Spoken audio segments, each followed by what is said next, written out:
We will have a program running to just before 6 o'clock. In 1 hour, we'll have a 20 minutes break. And I'll very shortly introduce the hostess of today, together with Bernhard Geyer, who is the Nordic head of RBS operations. And before the break, I will also a bit later introduce two of our colleagues from APAC. It's our chief economist, Sanjay Mathur, in that region, and Dinesh Mehra, who is country head of RBS in India. But I'll come back to that.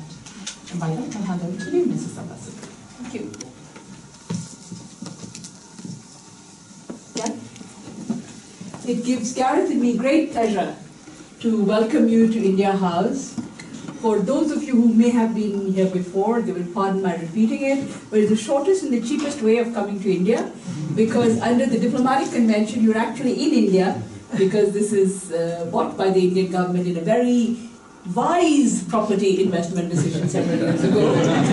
Maybe RBS advice. So, welcome very much to India House, welcome very much to India. Over to you. And thank you very much, Mrs. Ambassador, receiving us, I think, and making this possible. And also I think we will have a very exciting afternoon and evening. And also so many very interesting and exciting customers, also which are interested to know more about India, but also many are present in India. And we are very, very curious to get to know maybe more for what we can do. So thank you very much for receiving us. Thank you.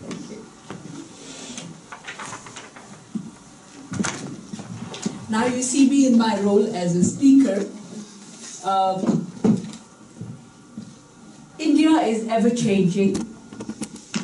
Those of you who have been interested in it have watched it come very close to the takeoff point and then stagger back. It's once again, I think, at the takeoff point. And this time for a number of reasons, which I think some of you may already be sensing or be aware of. This is, I think, the point of final takeoff for India, and we are all witnessing a transformation which will change India, but which will change the world as well. 1.2 billion people cannot move up the chain of economic growth without sending out ripples all over the world. And the thing about India, which is very different from some of the other countries in Asia, is that our growth is going to be very open growth. We actually import more than we export, and it will be a growth which will be very inclusive, not only for the people in the country, but it will also be very inclusive for people outside. We will be moving in partnership. The campaign which was launched by the Prime Minister, the first time that the Indian Prime Minister has ever been associated with an economic campaign, was 25th of September this year. The campaign that was launched is not a campaign, I would rather call it a mission, a national transformational program called Make in India.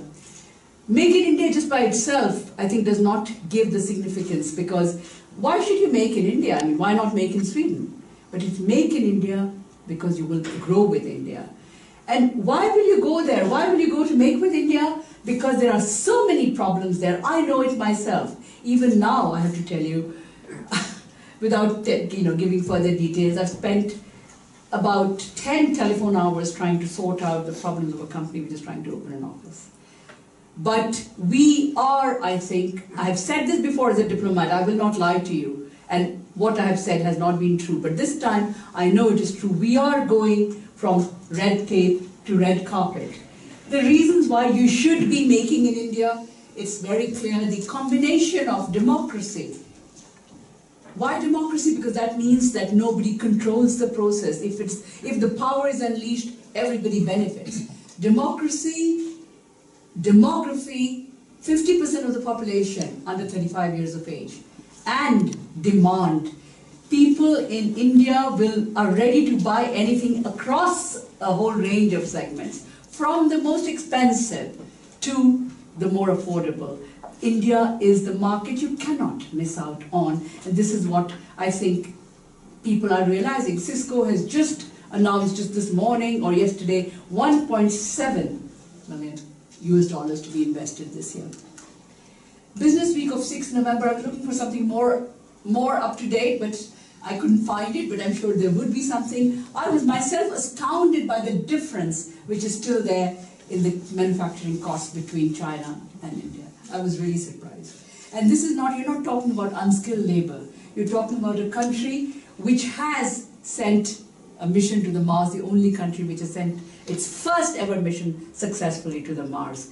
These are some of the, the usually quoted investment surveys. And mind you, all this is before 25th of September. Why 25th of September? What is the importance of 25th of September? We are going from red tape to red carpet. A small example that I cited at another event. For the first time, we have taken the trouble to actually have Swedish on our roll-up stand. Not because all of you don't speak Swedish perfectly, but you're more comfortable in Swedish than in English, aren't you? So if we make that little effort, even if finally we do business in English, you feel that yes, I'm welcome, I'm being recognized. This is the mood that we want to create for our investors. These are the targets that we have. Not just easy governance, not just effective governance, but both together. We want India to go up from being, from being, 100 something around 150th in the ease of doing business, no, 150 is the total number of countries, 139 from the ease of doing business. The Prime Minister has given a commitment and given his word, which all of us are running very hard to try and live up to go up to 50. I don't think any country has achieved that, but if any country can, I think it will be India. We will be going up because we want to achieve this goal of increasing our manufacturing. And can you imagine that if manufacturing increases from its current percentage of 16 to 25% and provides employment to all those young skilled people, the demand that will be unleashed and the multiplier effect of that demand, I think it's unimaginable. The process through which this Make in India program, red tape to red carpet, is going to be done is this new processes, new sectors, new infrastructure, and particularly new mindset. I'm very happy because I was weird. I have always had this strange mindset.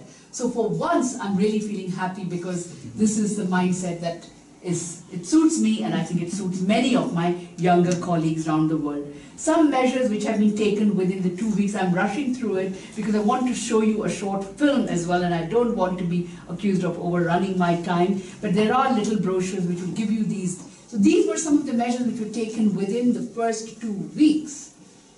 Then, some measures taken within the last 10 days. So it's not as if it was just something which was done with a big bang on 25th of September and it happened around the world. In fact, many embassies did it, had a live broadcast of it and so on and so forth. And it's not as if, as many things have happened in the past, I have to admit, that it stopped with that. Tinkering as well as big changes are all there. Some are taking place, some are being worked on. Plans for the future. The last one I know will please everybody. E-visas for business travel, visas on arrival. Maybe for everybody, and Sweden is certainly in the list of the countries which is being looked at, but certainly for business travel, this is something that is being planned. Thank you. I would like to show you a short film, because as they say, a picture is worth 100 words, and I think a film is worth 1,000,000 words. Thank you for your attention.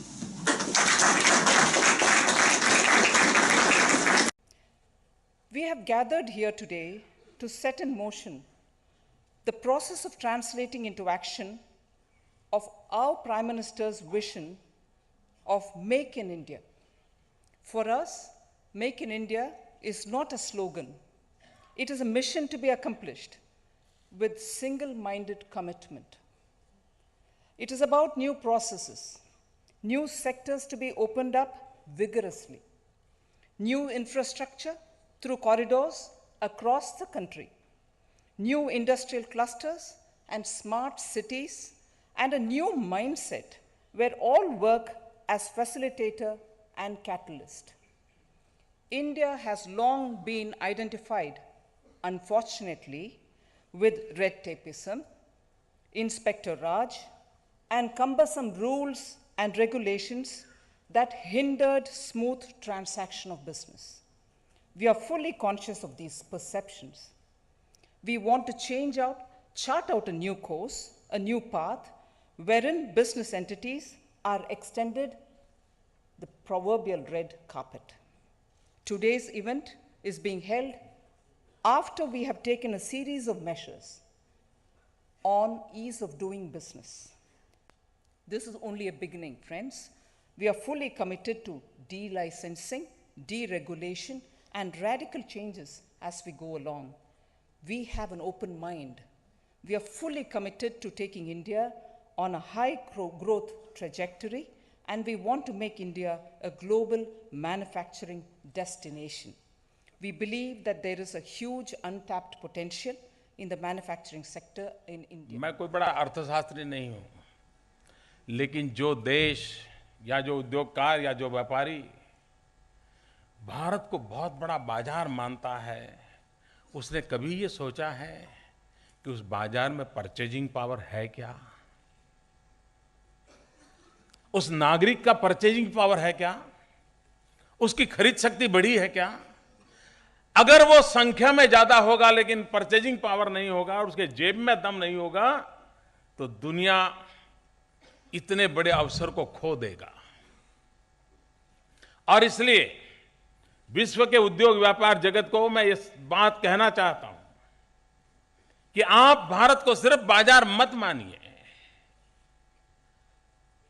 आप भारत के हर नागरिक को उस potential के रूप में देखिए। जितनी तेजी से भारत का मिडिल क्लास का बल्क बढ़ेगा, गरीबी से लोग जितनी तेजी से मिडिल क्लास की ओर जाएंगे, उतना ही विश्व के लिए अनुकूल बाजार में वो कन्वर्ट हो सकता है। अगर आप बाहर से आकर के या यहां के लोग औद्योगिक विकास पर अगर ध्यान नहीं देंगे, मैन्युफैक्चरिंग सेक्टर पर ध्यान नहीं देंगे, रोजगार के अवसर उपलब्ध नहीं कराएंगे, तो ये पूरा चक्र कभी पूर्ण होने वाला नहीं है। और इसलिए हम मेक इन इंडिया की जब बात करते हैं, तब सिर्फ आपको एक कॉम्पिटिटिव सिचुएशन के लिए ही हम ऑफर कर रहे, ऐसा नहीं है। जब हम आपको मेक इन इंडिया की बात करते हैं, तब आपके उत्पादन के लिए एक बहुत बड़ा बाजार अपने आप खड़ा करने का हम अवसर देते हैं।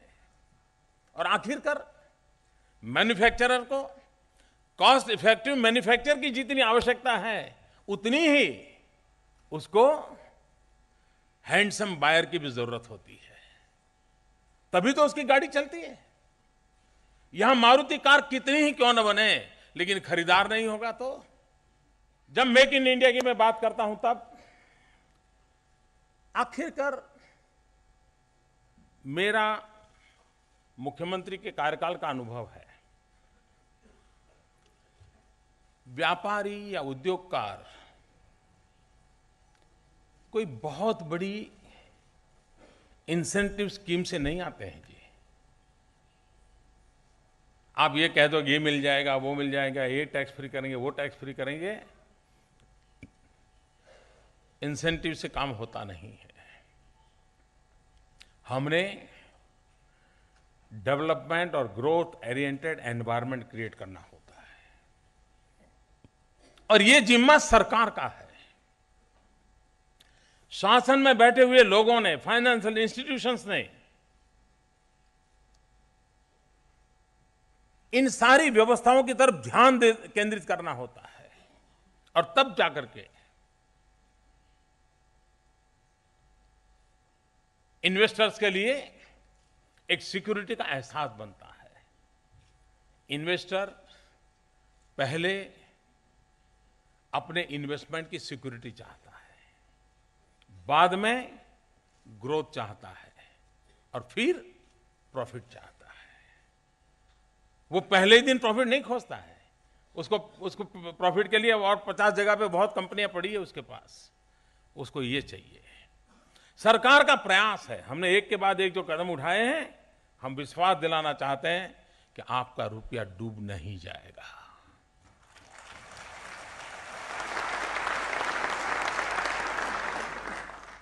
दूसरा, उसको क्या चाहिए? आज ईज ऑफ बिजनेस को लेकर के दुनिया में रैंकिंग होता है। मुझे पिछले दिनों वर्ल्ड बैंक के चेयरमैन मिले थे, वो भी ये चिंता कर रहे थे कि साहब शायद उस समय 135 नंबर पे थे हम दुनिया में ईज ऑफ बिजनेस के। अब ये कौन रुकावट का डालता है जी? अगर 135 से मुझे 50 पर आना है तो सिर्फ सरकार अकेली ये काम पूरा कर सकती है। सरकार अपने निर्णयों को, नियमों को खुलापन ला दें, सरलता से कामों को आगे बढ़ाएं, तो हम आज 135 पर से ईज ऑफ बिजनेस में नंबर 50 पे आके खड़े हो सकते हैं। मैंने मेरी पूरी टीम को सेंसिटाइज किया है और मैंने कहा है कि हम स्क्रूटिनी के नाम पर और अधिक परफेक्शन के नाम पर कहीं हम रुकावटें तो नहीं डालते हैं। और मैं 3 महीने के मेरे अनुभव से कहता हूं कि आज दिल्ली सरकार में बैठी हुई मेरी पूरी टीम, पूरी मेरी ब्यूरोक्रेसी सकारात्मक सोच के साथ बहुत मेरे से भी 2 कदम आगे दौड़ रही है। वो आने के लिए तैयार है, पूरा विश्व आने के लिए तैयार है, लेकिन उसे पता नहीं है एशिया में जाए तो कहां जाए। और फिर वो सोचता है जहां लोकतंत्र है, जहां डेमोग्राफिक डिविडेंड है, जहां विपुल मात्रा में डिमांड है, ये तीनों एक साथ किसी भूभाग पर उपलब्ध हो तो पूरे ग्लोब पर अकेला हिंदुस्तान है जहां तीनों एक साथ मौजूद है। मैं नहीं मानता हूं कल की घटना के बाद अब हमारे टैलेंट को कोई क्वेश्चन करेगा। भारत के नौजवान के टैलेंट को कोई क्वेश्चन नहीं कर सकता है। कल के मार्च की घटना के बाद सब कुछ इंडिजीनियस। आप देखिए उसमें जो पुर्जे बने थे ना, जिस फैक्ट्रियों में बने उस फैक्ट्रियों की फोटो निकालनी चाहिए, देखना लगा ऐसी छोटी छोटी फैक्ट्रियां हैं जहां एक पुर्जा बन करके पहुंचा है और उसमें से मार्स का मिशन सफल हुआ है। मतलब टैलेंट पे कोई कमी नहीं है। विश्वास को हम मार्स सक्सेस, ये विश्व को भारत के टैलेंट की पहचान का अवसर बनना चाहिए। भारत विश्व को अनुभूति को, हाँ भाई ये टैलेंट है। सिर्फ हमारे पास 65% पॉपुलेशन 35 से नीचे ऐसे नहीं है, हमारे पास टैलेंटेड मैन पावर है, ये सामर्थ्यवान मैन पावर है, उसको लेकर के हम चलना चाहते हैं। और दूसरी बात है डिजिटल इंडिया। कॉरपोरेट वर्ल्ड, औद्योगिक जगत, प्राइवेट लाइफ जिस प्रकार से डिजिटल वर्ल्ड के साथ तेजी से आगे बढ़ रही है, अगर सरकार और सरकारी व्यवस्थाएं पीछे रह गई तो मैं कल्पना कर सकता हूं कितनी बड़ी खाई पैदा होगी। पूरी समाज रचना एक तरफ और शासन रचना दूसरी तरफ, इस खाई को भरने के लिए डिजिटल इंडिया का मिशन लिया है। पूरा गवर्नेंस, मोबाइल गवर्नेंस की ओर क्यों न जाए। आने वाले समय में हिंदुस्तान में वेस्ट में से वेल्थ का एक बहुत बड़े बिजनेस की संभावना है। वेस्ट में से वेल्थ, हम 500 शहरों को सॉलिड वेस्ट मैनेजमेंट और वेस्ट वाटर ट्रीटमेंट के लिए काम बढ़ाना चाहते हैं, पब्लिक प्राइवेट पार्टनरशिप से कराना चाहते हैं। उसी गांव का कूड़ा कचरे से आप बिजली पैदा करके बिजली के कारखानेदार बन करके बिजली बेच सकते हैं। एक बहुत बड़ा नया रेवेन्यू मॉडल आ रहा है। मैन्युफैक्चरिंग सेक्टर का महात्मा है, इंफ्रास्ट्रक्चर भी। भारत अब उस इंफ्रास्ट्रक्चर से नहीं चल सकता है जहां हमें पहुंचना है। ज्यादा ज्यादा हमारे देश में इंफ्रास्ट्रक्चर की बात होती थी तो रेल, रोड, पोर्ट, एयरपोर्ट, बात पूरी। नेक्स्ट जनरेशन इंफ्रास्ट्रक्चर की ओर हमें जाना है। हमें हाईवेज भी चाहिए, हमें आईवेज भी चाहिए। When I say I-Wage, information base, and that is for the digital India.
Ladies and gentlemen, the Make in India logo is derived from India's most powerful national symbol, the Ashok Chakra. The wheel denotes peaceful progress and dynamism, a sign from India's enlightened past, pointing the way to a vibrant future. The lion stands for strength, courage, tenacity, and wisdom, values that are every bit as Indian today as they have ever been. Oh. It just missed a Bollywood star. Thank you so much. So, RBS has actually been present in India since 1920, right? So it's almost 100 years. And today we are the top 5 international bank. And we are pleased to have 2 of our colleagues here. First out is Sanjay Mathur, who's been with RBS for 10 years and you're head of economic research. Welcome.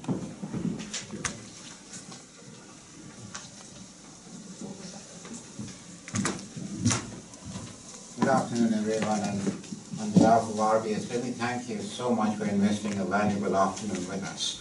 So what I intend to do in this presentation is to really think of India both in the short term, in the long term. How do we see also the financial market shaping out over the next few months as well as in the long term. And I think some of the issues we'll tackle is what exactly has changed? How do we see it in the numbers? What are the major initiatives that the government has taken on a more macro basis? And then how should we view India from a risk premium perspective if we are looking 5 years, 10 years in terms of an investment?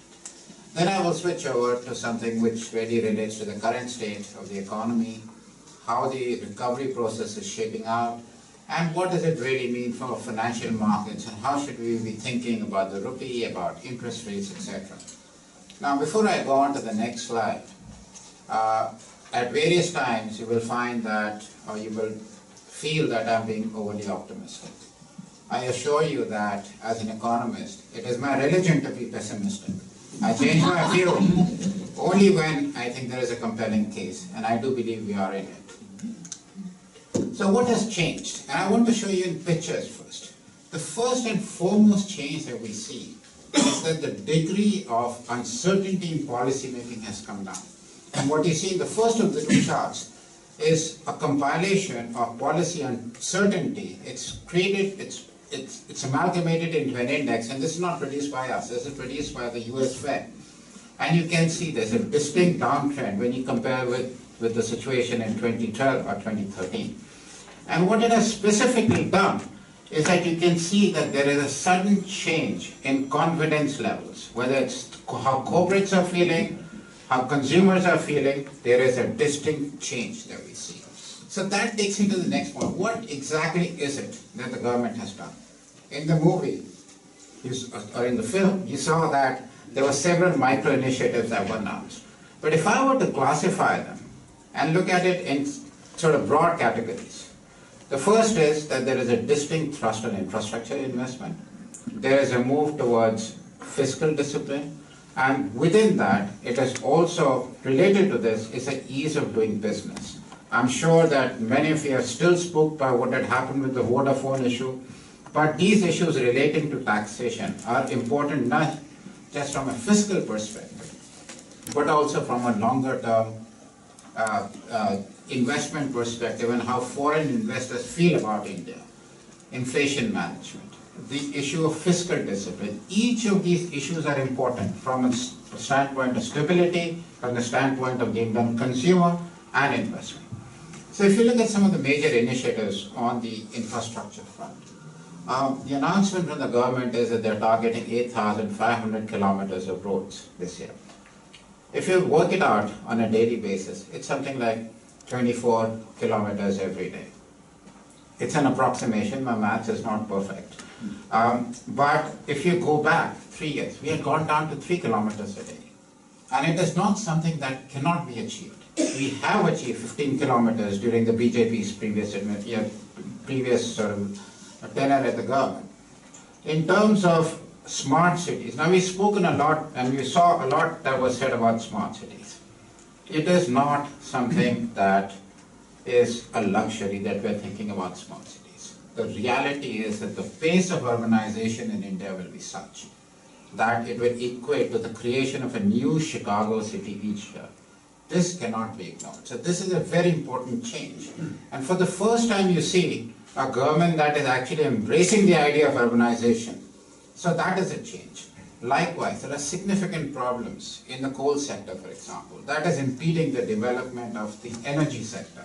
If you think about India's coal deposits, they're the third largest in the world.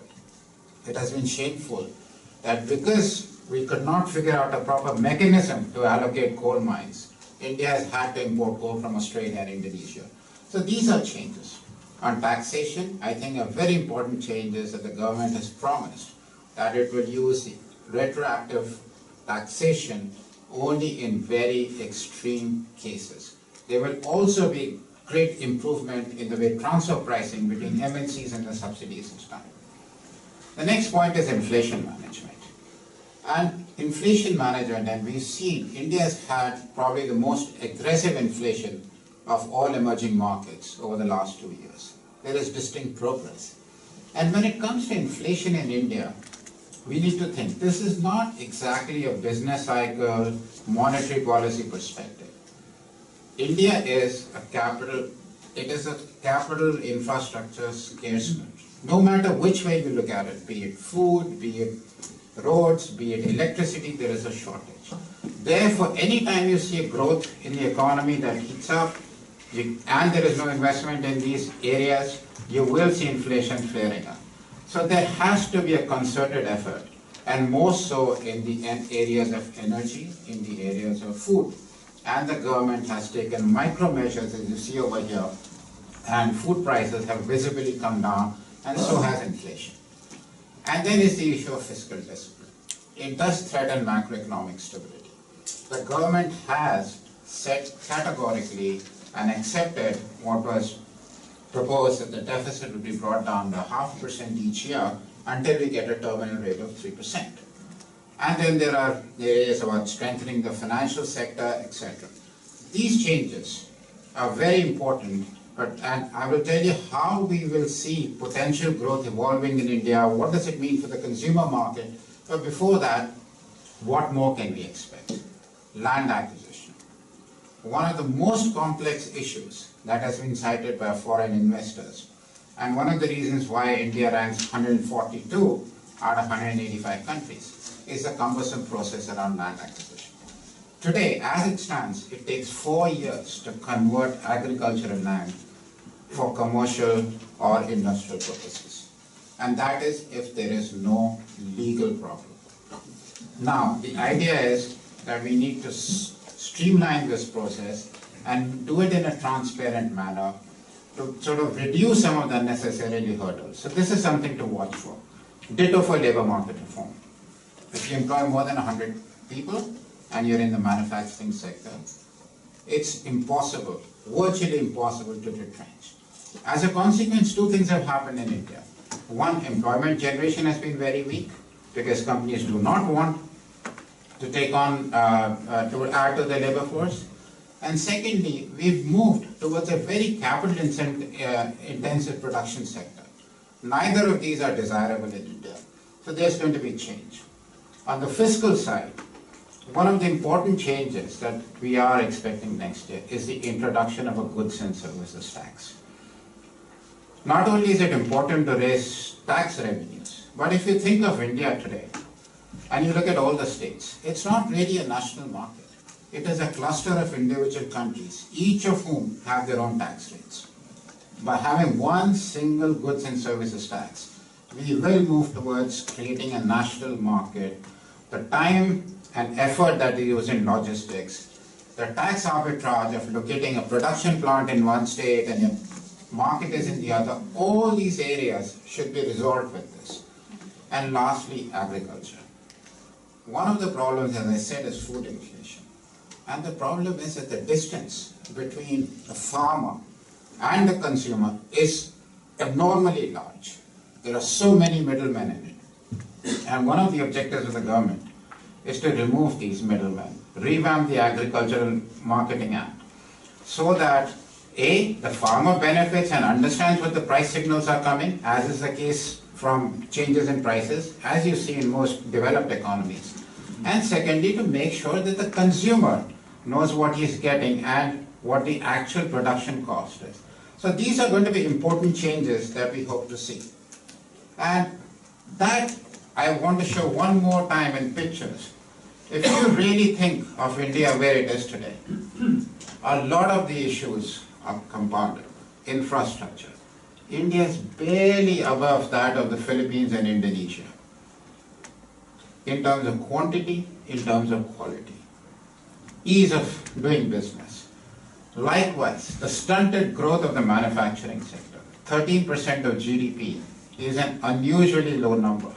And the only other economy with the services sector in Asia as large is the Philippines. India is smaller than that as well today. So when these changes come, how should we really think about it? And we've discussed and alluded to the issue of demography. Now, it's clear that one of the measures we as economists look at when we look at long-term growth is to look at the dependency ratio. That is the number of working age people relative to those who are under 14 and over 64. And India has the uniqueness of being the only large economy that has such favorable demographics. There is one more feature, which is urbanization. So according to the last study that was done, it was expected from 2010 to 2025, you will see a rural-urban migration of about 200 to 225 million people.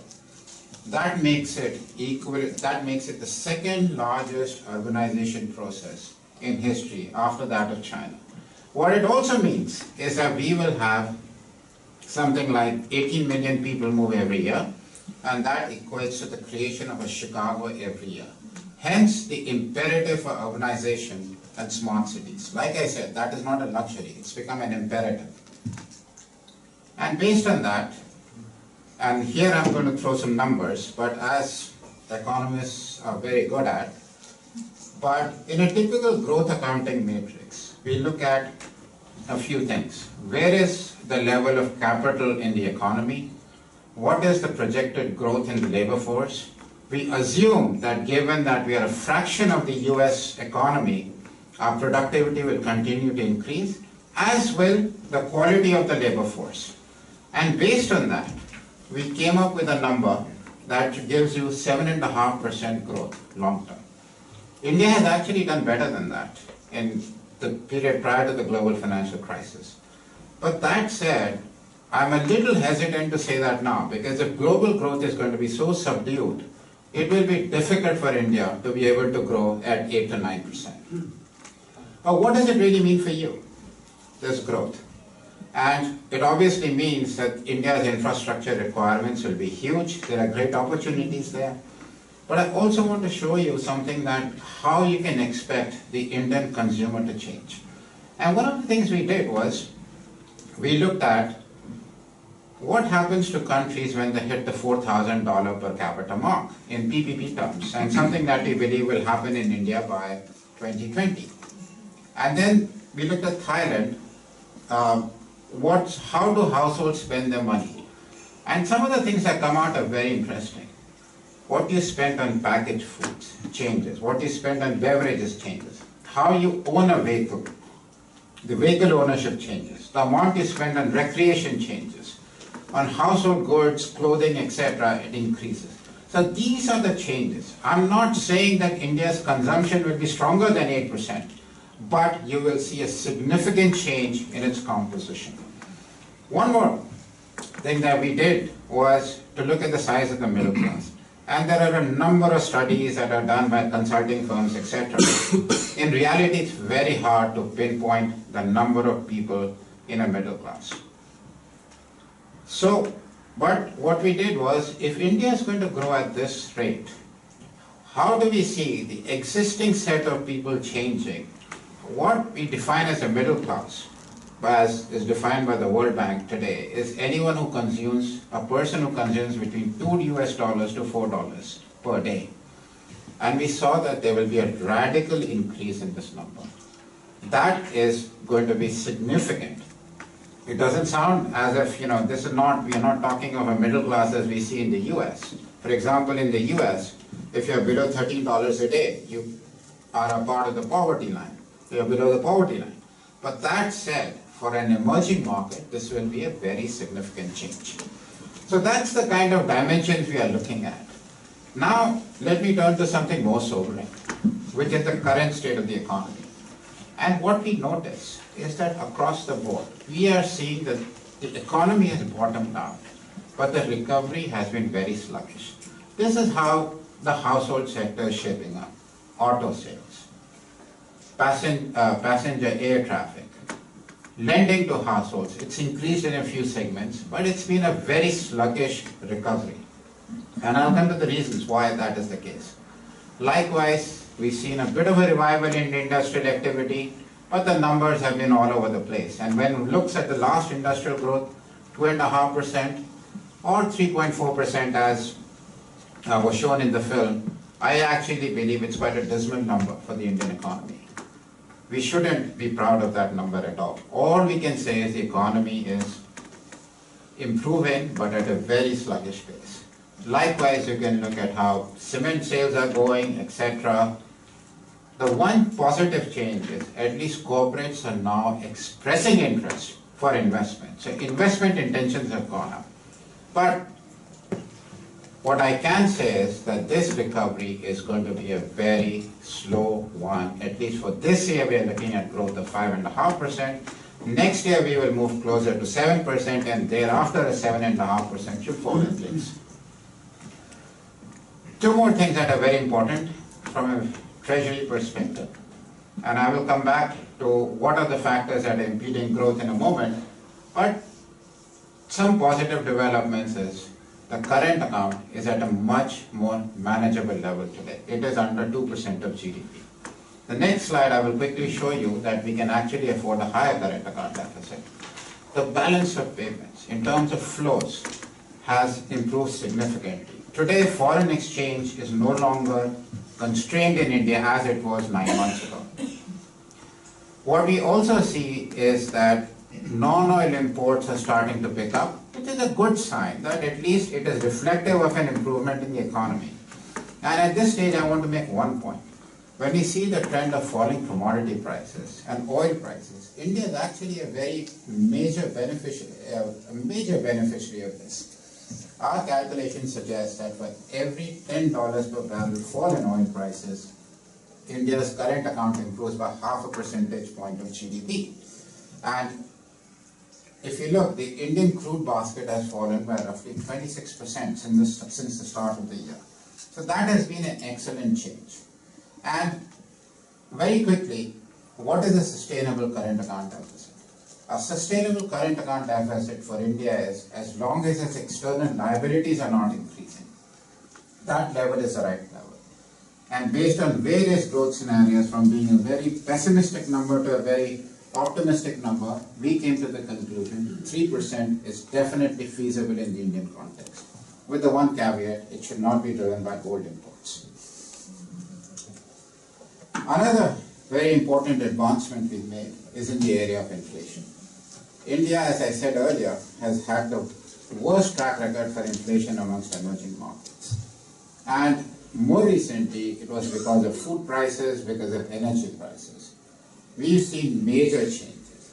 We have also seen one very important change, something that often does not get mentioned, because a lot credit is given to the administration. But the RBI has done a phenomenal job of managing the economy. They moved to what I think is the absolutely right variable to target, inflation. Headline CPI. Before that, it was a hodgepodge of variables. But the advantage of it as CPI is that first, you are now tackling a number that actually is important to the household sector. In countries like India, core inflation does not mean a thing. When a household spends most of its money on food, it becomes irrelevant what core is doing. And over a period of time, what we'll see is that inflation will come down. And I'll come back to this issue when we discuss our outlook for interest rates. But let's go back as to why the recovery is very sluggish.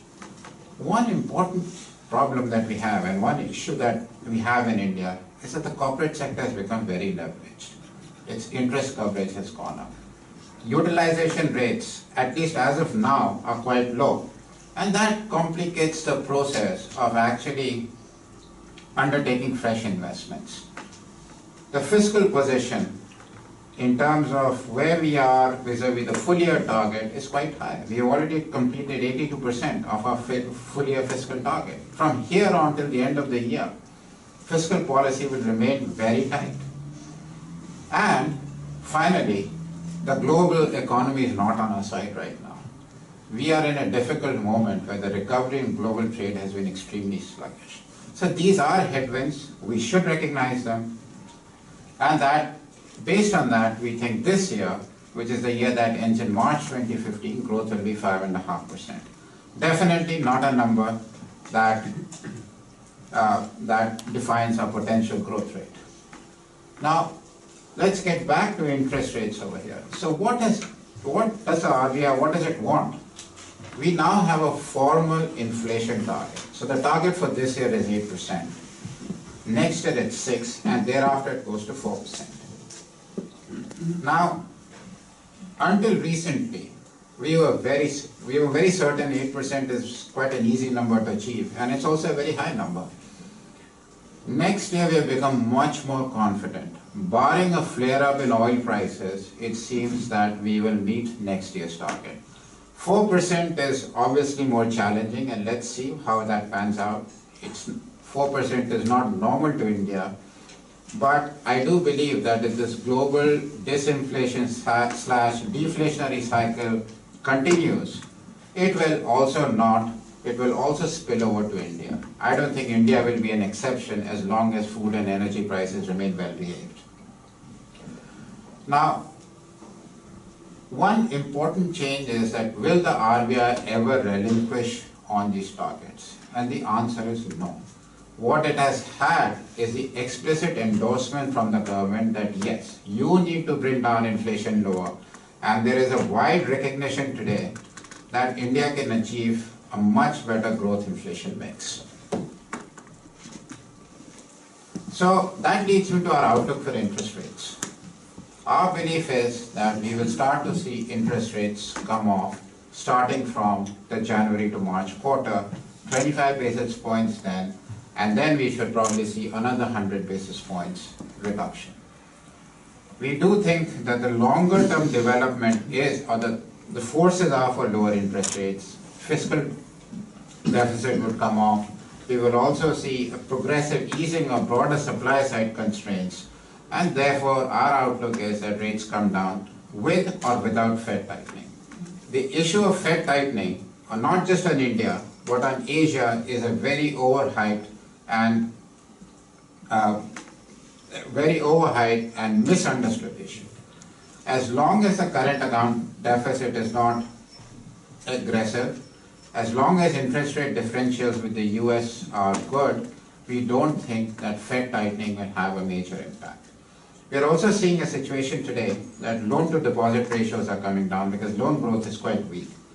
All these factors are arguing for much lower interest rates. One caveat though, most studies will tell you that the problem with India's growth has not been interest rates, it has been policy uncertainty. And that is something that is also being addressed. So this is only the icing on the cake as far as growth is concerned. The rupee. If there is one currency in Asia outside of the renminbi where there is appreciation pressure, it's actually the Indian rupee. And we've had a very, very strong forecast, and I'm almost embarrassed to say that we haven't moved anywhere in that direction over the last 6 months. My target was 58. So I won't give out another target, but I will say that the pressure is for the rupee to appreciate. What has changed though is how aggressive RBI intervention has been in the FX market. Whether it's been through forward market, through the spot market, and why is that happening? We don't think that the rupee is overvalued. But what it seems is that over the last 3 years, we've seen a deterioration in external stability parameters. The import cover has fallen a lot. short-term external debt had gone up as a share of FX reserves. It seems that the RBI wants to accumulate FX reserves to make sure that we go back to healthier levels. And based on our thinking, and if I can say this, in India, as the ambassador had pointed out to, in a government office, that we do believe that the RBI would probably accumulate another $20 billion of FX reserves and thereafter take a calmer approach to rupee appreciation. But the trend is towards rupee appreciation, not just in the short term, but in the long term. And that brings me to my last slide. How should we look at the Indian rupee and Indian assets from a longer term? And there are a few things that I want to point out and summarize what I said earlier. One is, we are moving towards a better growth inflation mix. We are probably moving towards greater efficiency of capital usage. When we look at the twin deficit problem, high fiscal deficits, high current account deficits, we can safely predict that both these deficits will reduce in size. And when I add all that up, it means you're looking at a much more stable India, a faster Indian economy, a growing economy. And to us, that means that we should really be thinking of a multi-year appreciation of the rupee. This is not something that's unusual. We did see from 2004 to 2007. If we go back to that time, a lot of our clients used to say, why do you think the rupee, why is the forecasting the rupee will be at 35 against the dollar, why not 30? After the crisis, that sort of thinking changed. But I do believe we are going back to that situation. So that's how, and I will end my presentation over here. I know you may have found it exceptionally positive, but what I want to say one more time is that please do not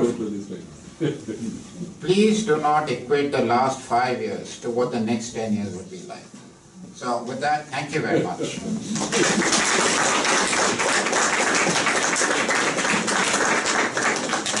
Thank you, Sanjay. That was definitely some faith and hope in that presentation. And by that, I'd like to hand over to the last speaker before the break, and that is our country head in India.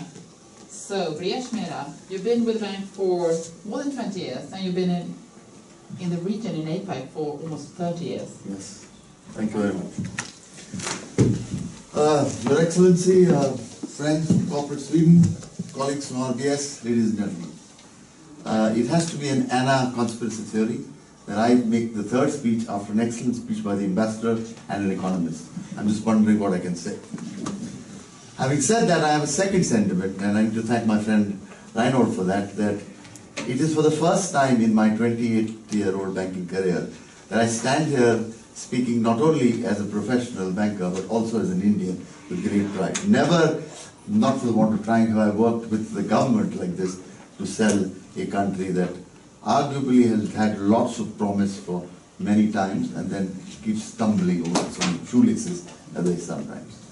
And why is it different? We've heard two very, very positive messages, very fact-driven messages, a very nitty-gritty detail that the ambassador outlined what is actually happening in terms of making life easier for foreign investment. So I will play the contrarian role of not the usual positive banker selling my country, but perhaps a little more, shall I say, balanced approach on what the pitfalls potentially are for going forward for foreign investment into India, right? But so this slide is amongst my favorites because it just gives a context to the size and scale of India. India is roughly the size of Europe, right? And the complexity and tongue-in-cheek, I know I'm a guest of Sweden today and I'm a guest of the embassy, but tongue-in-cheek, if the rich Europeans, and this excludes Sweden, have a difficult time keeping one currency together, we have kept this country together for 60 years. So that's tongue-in-cheek. And, as a second context for India, this is a map and it will be in your slides. It basically shows the states of India, both on your left-hand side in terms of GDP of various countries, and on the right-hand side, in terms of population of various countries. So by investing in India, you actually get a smorgasbord of emerging markets. I did double check the Sweden company here, is what I said, emerging markets. Right? But that's on the lighter side. Let's move into some more serious stuff. A lot of this slide has elements of what Sanjay in particular has said and the ambassador has said. But the fact is that in my working career, the stars have never seen database, the stars have never been more aligned. Keeping even apart the initiatives of the new government and the fact that we have after 15 years, a majority government in the country, which, by the way, is a rarity anywhere in the world these days, including the United States, I might argue, as of 2 weeks ago. 30 years, thank you, Your Excellency. So that the stars are aligned, by default. China is slowing down, Japan has its issues, Europe has a longer term journey, the United States is a mixed bag. So by default, even a 5% growth that we are struggling with for a $2 trillion economy is not necessarily a bad place to be, right?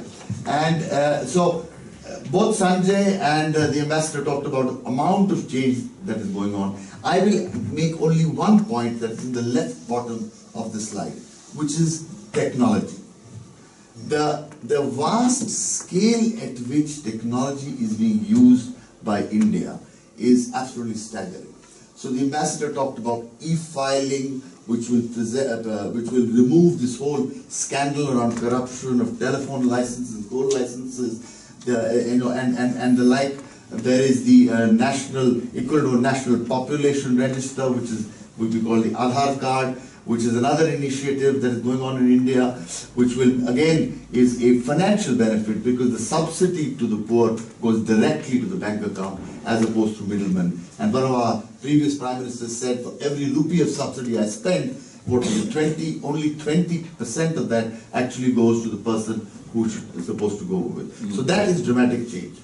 But closer home to the banking industry and to you who are invested in India, or to you who intend to invest in India, the infrastructure for banking, the amount of change that the regulator is driving is nothing short of staggering, right? India, the size of Europe now, is completely electronic in terms of physical checks. The check is scanned at the place where it is issued, and after that it is completely electronic. We have the first electronic auto debit system that's developed in India. It's all down and below. I'm just throwing these facts at you to make the broader point that the technological change that is going on in India is absolutely staggering. Take another dimension. These elections, people say, were won on social media, right? Completely and totally. Because Sanjay alluded to the fact that we have a population that is growing younger every year. Right? So the percentage vote bank, that is the youth, is increasing. Right? So social media has became it was arguably for this government the winning card in this election. I would strongly urge you to look at this issue in terms of use of technology by India to sort of leapfrog itself away from some of the challenges of red tape, slowness, geography, very, very carefully. Moving on to the economic dynamics. Again, Sanjay talked about them in detail, so I will just rush through the summary points again in terms of inflation being under control. The fiscal deficit is being managed. It is one of our biggest challenges. The current account deficit is very much better. Now there is a risk there. Our current account deficit is very good because the oil is at 80.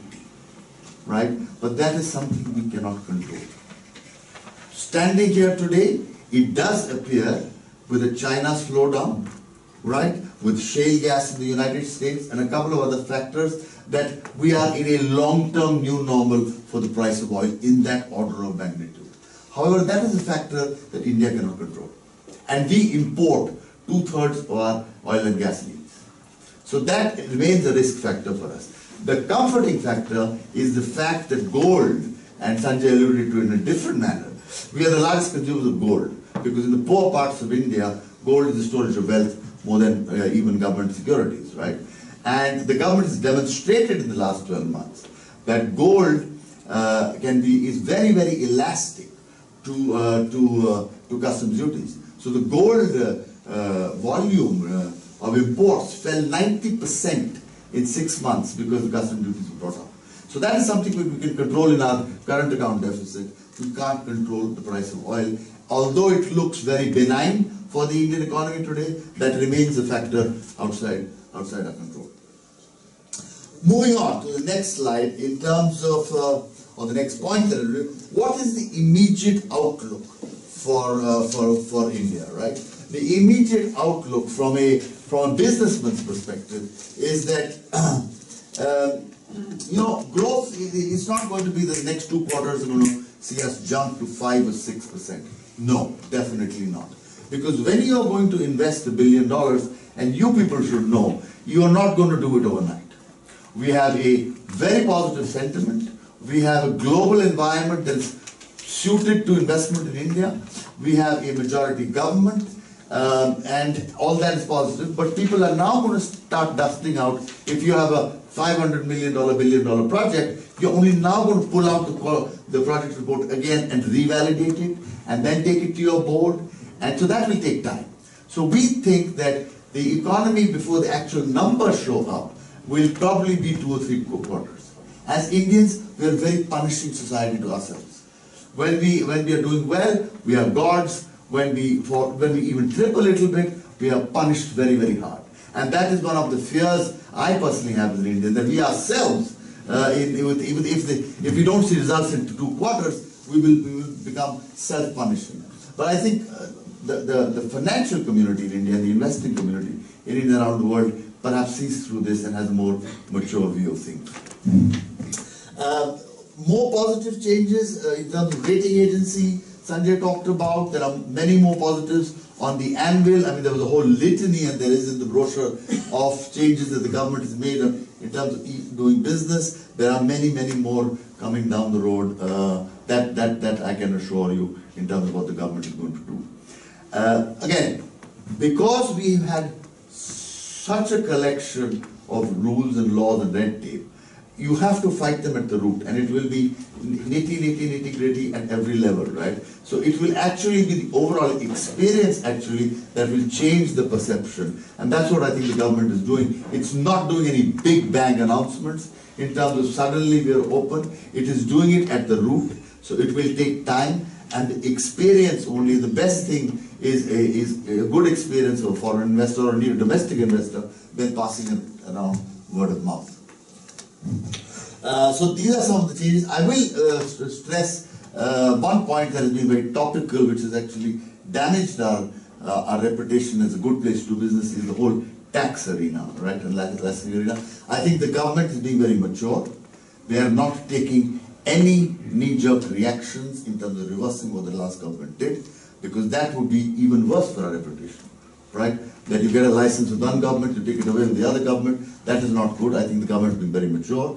They are handling the tax issue and our perception, or the world perception about us as a tax jurisdiction with maturity. We have advanced pricing agreements. The first one with India and Switzerland has been signed. There are others on the way. We've had the first one for a private sector company, got approved I think 2 months ago.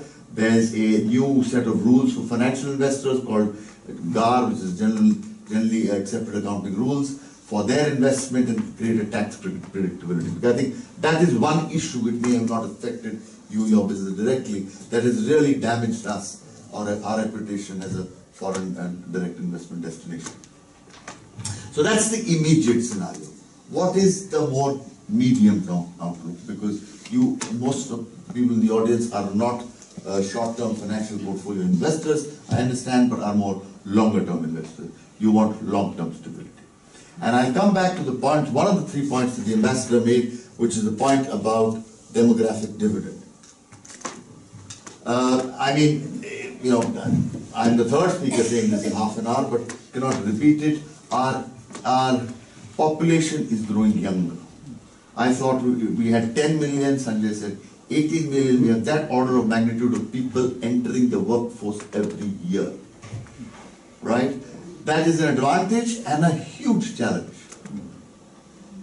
Right? So we have to give them jobs. Firstly, we have to educate them. We have to give them jobs. We have to find them homes, hospitals, schools, shopping, travel, holidays, cars, you name it, right? So that is an opportunity, but it is also a challenge, which is why they say if India grows at less than 6 or 7%, we will actually start losing steam and have the potential of social unrest. Now that is a bit of a dramatic statement, but again, please remember what I cautioned you. I am trying to play a little bit the devil's advocate for the foreign investor here. So that's a big point. The other big point is that, and we were discussing this with somebody who's in the audience earlier today, is that geopolitically today, India is in a relatively good position. Because as a nation, we have never been a conquesting nation, right? Because we are so large and we have so many problems at home, we don't have time to go abroad. Maybe that's the reason, right? But we are benign and we are focused on ourselves. Maybe it's an egomaniac thing, I don't know. But we are focused on ourselves, and therefore we are a natural ally to anybody who believes in democracy and equality across race, religion, etc. Which I think is a natural fit currently with the Western world and potentially with other jurisdictions and geographies that come together. So that actually is a natural advantage for us and a natural, shall we say, at a very macro level, a natural comfort zone for a foreign investor in India. And that is, from a long-term point of view, quite important. I mean, no disrespect, but a large oil company, very large oil company from an island in the north of France, invested in a very large geographic company across the country in Europe, and the consequences were pretty serious. No names there, but I suspect you know what I'm talking about. Last but not least, of course, to repeat the point, the opportunity for India is in manufacturing. I will take a very, very different example of a very, very different industry, which India is normally not associated with, automotive. Did you know that India is the second largest exporter of the small car in the world after Japan? The reason for that is twofold. When the auto boom started in India about 14-15 years ago, every auto company in the world came there. Hyundai, Ford, Volkswagen, Daimler, General Motors, Chrysler, Fiat, Nissan, apart from JLR, we had to go out and buy JLR, but apart from JLR, everybody, not almost everybody was there.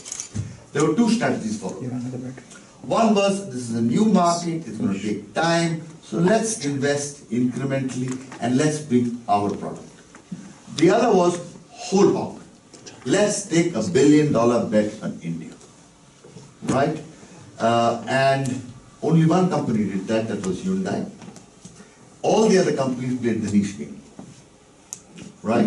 So Hyundai today is the second largest car manufacturer, which is now the 6th largest car market in the world. Soon to be the 3rd largest, certainly, but and probably for a while because we won't get close to the US. But they are the 2nd largest car manufacturer in the world, and because of the scale, they're exporting now the Santro or another car like that to almost everywhere. India is now the manufacturing hub. The other companies, because they came with a niche, they did not localize, and they came with their own products because that was cheaper, required less investment. They are forced to export. Because cumulatively, 7 or 8 of these cars, major auto majors, have a market share of only 6%. So I think it brings me to the nicely to the next slide, which is the experience of some of the multinationals in India, right? Which is indigenization is key. When Hyundai started, and I don't work for Hyundai, I'm using it as an example, it had indigenization on day one, yes, of 50%. They are today up to 90%. Some of the other companies are not so indigenized. So the duties, the currency, and the lead times really hit them. It gives them great amount of flexibility. 3 other examples. Unilever. Unilever's Indian subsidiary is 10% of their global market capitalization, although only 5% by turnover. They are completely Indianized. If you take the paper on the Dove soap, if there is a Dove in Sweden, right? The paper on the Dove soap in Sweden and the paper on the Dove soap in India will be very, very different, right? You have to indigenize. The second example is Vodafone.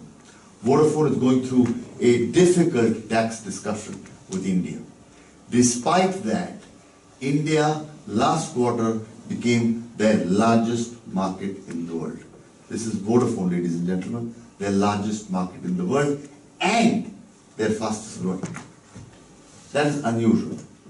But they bought a business, although they've been there only 7 years, Unilever has been there 130 years. They bought a business that had already been incubated for 15 years before that, from Hutchison of Hong Kong, right? They paid, I think, 17 or 18 billion dollars for that business, and it is today their largest market and fastest growing. And closer home, ABB. As I heard quite nicely to my friends at Ericsson, that ABB beat you to India by 1 year, 1902 versus 1903. But the fact is that India and Sweden have had a long history of particularly industrial manufacturing, and the ambassador alluded to actually perhaps the untold hero Sandvik in this, who has been quietly performing in India for decades. But ABB is an iconic company in India. As I was telling Reinhold, it has spawned a group of leaders and managers that run very large corporations, who were personalized CEOs and CFOs of ABB India. Arguably, ABB in India is more of a blue chip in India than it is in Sweden.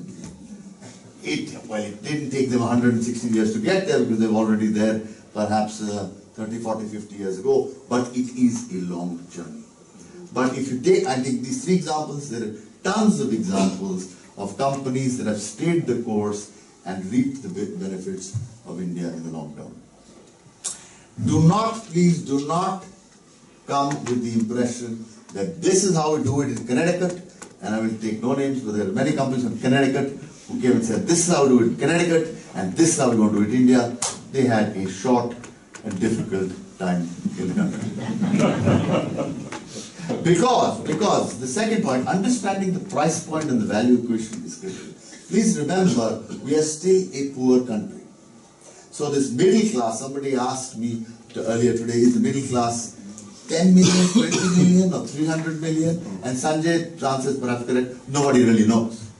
Right? But the fact is, it is poor. So we will not look for longevity, and the best example is, we will not buy a large bottle of shampoo that will last us 6 months. We actually buy shampoo, some of us, by the sachet for 1 hair wash. Now, on a per litre basis, that is 4 times more expensive than buying the bottle. Right? But it is the affordability. And that understanding of the Indian consumer, not only the consumer, even the industrial buyer, is quite key. They learn the hard way. There is an unnamed Chinese turbine manufacturer, and maybe you will know that has come and flooded the market, I think in the mid-2005, 2006 onwards. And then the problem started. Right? Now that the market share of that Chinese manufacturer has gone down, I am not saying the Chinese manufacturer is bad, it is very, very good. It is a particular player that happened to be Chinese that did not have used the price point argument, but then suffered in long term. So the price point does not mean poor quality, it just means it should be adjusted for local conditions. Specific marketing distribution, those of you who are there know that very well. Perhaps you could talk about that when we speak a little more, because it is a very large geographic country. Long-term view necessary, I covered already. Target setting, profit versus growth, that is a classical issue. When you have relatively easy capital regime, you can buy options and you target market share growth versus profit. When your capital gets a little more squeezed, then you get back into profitability. That is, I don't think I can make a generic point about India there. It is more a company-specific situation. Indian laws and compliance issues, yes, that really remains a challenge for foreign direct investment because we have a myriad of laws, right? And we are looking, the government is looking into rationalizing some of them, but that will take time, right? What that does is it exposes anybody, including a resident Indian individual, to all kinds of potential litigation. The practical reality of it is it doesn't happen, right? So if you go to your lawyer and say, please give me a certification that I have this restricted environment in terms of what I can be litigated against, he will not give you an answer like that. And that will make you and your board and your compliance officer very, very uncomfortable. But somehow Unilever and ABB have navigated that for over 100 years. And compliance issues, again, you know, on corruption indices, etc., it shows up. India shows up where it is. Let me assure you, certainly the ambassador, me and Sanjay and Parag are relatively speaking very honest individuals who do not give bribes. With that, I really come to an end. I'm happy to take any questions. I am a banker, so I cannot help but put up a slide about us in the ambassador's residence. So RBS has a long history of 100 years in India. We are actually, our USP is using the technological change in India to really deliver value-added solutions to our clients. There are some of you here that we're already working with, many international clients that we work with in terms of using technology as an enabler, because we cannot compete with the local banks. We really partner with them, but clearly using technology is something we differentiate ourselves quite aggressively with. And some public recognition of that is in terms of our league table positions and some of the awards we've won. Thank you very much. Thank you.